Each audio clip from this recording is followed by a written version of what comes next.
Hello, ഞാൻ രാവിലെ ക്ലാസ്സിന് പോവാം കേട്ടോ. ഇന്ന് യൂണിഫോം ഇട്ടില്ല. ഇന്ന് എൻ്റെ മോളെ സ്കൂളിൽ മീറ്റിംഗ് ഉണ്ട്.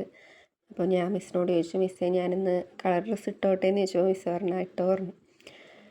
അപ്പോൾ ഇന്ന് സുപ്രി ഇല്ല, അവളുടെ ചേച്ചിയുടെ വീട്ടിലുള്ള.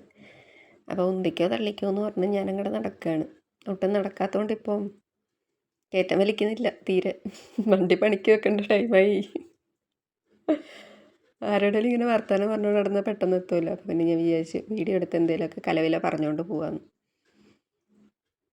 കഥയ്ക്കണ അയ്യോ കുറച്ച് നടന്നു കഴിഞ്ഞാൽ പിന്നെ പട്ടി കഥയ്ക്കണ പോലെ കഥയ്ക്കും അവസ്ഥ. പ്രായമായി. എൻ്റെ ഫ്രണ്ട് എന്നെ കൂട്ടാൻ വന്നു കേട്ടാ. സ്നേഹം നിങ്ങൾ വിച്ചൂട്ടിനിടരുന്ന് പറയാം. അഞ്ചാൻ്റിയുടെ കൂടെ ഒരു പട്ടിയും കൂടെ വരുന്നുണ്ട്. അവനങ്ങനെ ഇരുന്ന് കൈ തിന്നുന്നൊന്നും വിചാരിക്കണ്ട കേട്ടാ. കുരുപ്പ്. ഇപ്പം ദൂരെ നിന്നിട്ടൊക്കെ ഞാൻ ഉമ്മകളൊക്കെ വാങ്ങാറുള്ളൂ. അടുത്ത് പോയി കഴിഞ്ഞാൽ മുഖം പൊത്തി ഒറ്റ അടിയാണ്. പിന്നെ കുറച്ചിടത്തേക്ക് നമുക്കിങ്ങനെ ചെറിയൊരു മൂളൽ മാത്രമേ കേൾക്കൂ. അതുകൊണ്ട് പിന്നെ ഞാൻ അങ്ങനെ റിസ്ക് എടുക്കാറില്ല. ദൂരെ നിന്നിട്ട് നമുക്ക് ഉമ്മ കൊടുക്കാമല്ലോ. അതിന് പ്രത്യേകിച്ച് പ്രശ്നമൊന്നുമില്ലല്ലോ. എന്തൊരു പാവം കുഞ്ഞാ നടന്നു പോകണം നോക്കി. അടുത്ത് വന്നൊരു ദിവസം എനിക്ക് കിട്ടിയ കടിയൊക്കെ ഞാൻ കാണിച്ചു തരാം നിങ്ങൾക്ക്. ഇവളുടെ അല്ലേ, നമ്മൾ കൂടുതലൊന്നും പ്രതീക്ഷിക്കാനും പാടില്ല. ചേച്ചി നമ്മുടെ സബ്സ്ക്രൈബറാണ് കേട്ടോ. രാവിലെ തന്നെ ഞങ്ങളോട് ചോദിക്കുക വീഡിയോ എടുക്കാൻ തുടങ്ങിയോ. പിന്നെ ഞങ്ങൾക്ക് എന്താ വേറെ പണി, ഇതന്നെ പണി. സുപ്ര കുറച്ച് സ്ഥലം എടുത്തിട്ടുണ്ട്. അപ്പോൾ അവിടെ കുഴൽക്കിണറിൻ്റെ എന്തോ പരിപാടിയായിട്ട് അങ്ങോട്ട് പോവാമെന്ന് പറഞ്ഞിട്ട് അങ്ങോട്ട് പോവാണ്. അവിടെ എന്തോ കുഴൽക്കിണറിൽ എന്തോ പൈപ്പ് ഇടുന്നതോ അങ്ങനെ എന്തോ പരിപാടിയാണ്. പുള്ളി അങ്ങനെ ഇരിക്കണതാണ് അവളുടെ ഹസ്ബൻഡിൻ്റെ അച്ഛൻ. പിന്നെ ആ ബക്കറ്റ് പൊട്ടിക്കാനാക്കുന്ന ചേട്ടനാണ് രഞ്ജേട്ടൻ. പുള്ളീനെ എനിക്ക് വലുതായിട്ട് അറിയില്ല. അവൾ പേര് വിളിച്ചിട്ടുള്ള അറിവേ എനിക്കുള്ളൂ. പിന്നെ പൈപ്പും താങ്ങി പിടിച്ച് നിൽക്കുന്നതാണ് നമ്മുടെ നിഷേച്ചിയുടെ അനിയേട്ടൻ. നിഷേച്ചിയുടെ സ്വന്തം അനിയേട്ടൻ ബാക്കിൽ നിന്നിട്ട് ഞങ്ങൾ വീഡിയോ എടുക്കുന്നതിന് ഞങ്ങൾ ട്രോളുന്നുണ്ട്. പിന്നെ സുപ്രയ്ക്കും ഒരാളെ മാത്രം പറയുന്നില്ല, ഞങ്ങൾക്ക് രണ്ടുപേർക്കും നാണോ മാനോ ഇല്ലാത്തതുകൊണ്ട് ഞങ്ങൾക്ക് അതൊന്നും കൊള്ളുന്നില്ല, എവിടെയും കൊള്ളുന്നില്ല. വെയിലായിട്ട് ഒരു രക്ഷയില്ല. എനിക്ക് ഒട്ടും വെയിൽ കൊള്ളാൻ പറ്റുന്നില്ല. ഞാൻ അപ്പം അയ്യോ അമ്മയെന്ന് പറഞ്ഞ് വീഴും. ഒന്നും താങ്ങാനുള്ള ശേഷിയില്ലേ. ബക്കറ്റ് പൊട്ടിക്കാതെ അടങ്ങത്തില്ല. പുള്ളി വീഡിയോ കണ്ടു കഴിയുമ്പോൾ എന്നെ കൊല്ലുമെന്നാണ് തോന്നണേ.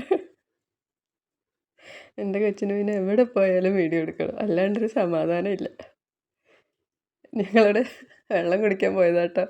ഞങ്ങളുടെ ക്ലാസ്സിന് താഴെ തന്നെ ഉള്ളതാണ്.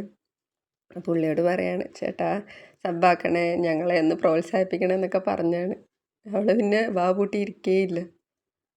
ചേട്ടൻ ഞങ്ങളെ എപ്പോഴും രാവിലെ നോക്കി ടാറ്റ കാണിക്കാറുണ്ട്. അപ്പോൾ വിചാരിച്ചു ചേട്ടനെ കൂടെ ഒന്ന് കാണിച്ചേക്കാം എല്ലാവരെയും. ഉച്ചയ്ക്ക് ഫുഡ് കഴിക്കാൻ പോകണം കേട്ടോ കാവിലേക്ക്. കഴിഞ്ഞ പ്രാവശ്യം എല്ലാവരുടെയും ബാക്ക് വ്യൂ മാത്രമേ കിട്ടിയുള്ളൂ എന്ന് പറഞ്ഞിട്ട് കുഴപ്പമായിരുന്നു. അപ്പോൾ ഞാൻ വിചാരിച്ചു ഫ്രണ്ട് ആയിക്കോട്ടെ എന്ന്. കാവിൽ നല്ല തിരക്കായിരുന്നു വെള്ളിയാഴ്ച ആയതുകൊണ്ട്. മിസ്സിനെ എടുത്തതിന് മിസ്സ് എന്നെ ചീത്ത പറയണതാണ് നിങ്ങളിപ്പോൾ കണ്ടത്. എനിക്ക് പിന്നെ അങ്ങനത്തെ പ്രശ്നമൊന്നും ഇല്ലാത്തതുകൊണ്ട് ഞാൻ പിന്നെ എടുക്കും. അയ്യോ, നിശ്ചയിച്ച് എന്തൊക്കെയോ നിന്ന് കഥ പറയാം. സോറി സർ, നീ വെച്ച് എനിക്ക് അവരെ രണ്ടുപേരും അങ്ങോട്ടും ഇങ്ങോട്ടും ഇപ്പോഴും മാറിപ്പോവും. നല്ല തിരക്കുണ്ട്, നല്ല ക്യൂ ഉണ്ടായിരുന്നു. വെള്ളിയാഴ്ചയും ചൊവ്വാഴ്ചയൊക്കെ നല്ല തിരക്കാണ് കാവിൽ. ഞങ്ങളിപ്പോൾ അവിടെ കണ്ടിട്ട് എല്ലാവർക്കും പരിചയമായി. അപ്പോൾ സുപ്രയ്ക്ക് ഒരേ ആഗ്രഹം കൈ നോക്കണമെന്ന്. കൈ നോക്കി അവൾക്കിപ്പോൾ കിട്ടേണ്ടത് കിട്ടും. എന്താണെന്ന് ഞാൻ പറയേ. അവളുടെ അടുത്ത് പറയാണ്, നിന്നെ കാണുമ്പോൾ പാവമായിട്ട് തോന്നും, പക്ഷെ നീ പാവമല്ല. പാവം ഇല്ലാണ്ടായി. 50 രൂപയ്ക്ക് ഇതിൽ കൂടുതലൊന്നും അവർക്ക് കൊടുക്കാൻ പറ്റത്തില്ല. നിന്ന് ഉരുകുകയാണ്. 50 രൂപ എന്ന് പറഞ്ഞാൽ അവർക്ക് 50 രൂപയൊന്നും പോരാ പോലും. അവർക്ക് 500 മതി. ഞങ്ങളുടെ ദാരിദ്ര്യം നാട്ടുകാരെ മൊത്തം അറിയിക്കുകയാണെന്ന് വിചാരിക്കില്ല കേട്ടോ. എല്ലായിടത്തും നിൽക്കണതാണ് കൈ നോക്കാൻ വേണ്ടി.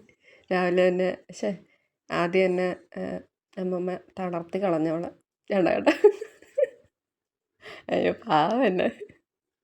ഇന്നത്തെ കുറച്ച് ലോങ് വീഡിയോ ആയിരിക്കും കേട്ടോ, എന്നോടൊന്നും തോന്നരുത്. അപ്പോൾ ഞങ്ങൾ കഷ്ടപ്പെട്ടെടുത്ത വീഡിയോ ആണ്. അപ്പം ഞാൻ വിചാരിച്ചു ഒന്നും കട്ട് ചെയ്ത് കളയണ്ടല്ല ഇട്ടേക്കാന്ന്. അവിടുത്തെ യുദ്ധമൊക്കെ കഴിഞ്ഞ് ഞങ്ങൾ ഇറങ്ങി കേട്ടോ. തിരിച്ചു വരുമ്പോൾ ഞാനും മായയും സുപ്രയും മാത്രമേ ഉണ്ടായിരുന്നുള്ളൂ. അവൾക്കെന്തോ ചേച്ചിക്ക് എന്തോ ഡ്രസ്സ് മേടിക്കാനുണ്ടെന്ന് പറഞ്ഞിട്ട് നീലേശ്വരം ഒരു ഷോപ്പിൽ കയറി. അവിടെ ഒന്നും ഇല്ലായിരുന്നു. അതേപോലെ തിരിച്ചിറങ്ങി ചോയങ്കോട് വേറൊരു ഷോപ്പിൽ കയറി. എന്നോട് എന്തെങ്കിലും വേണമെന്ന് ചോദിക്കുന്നു.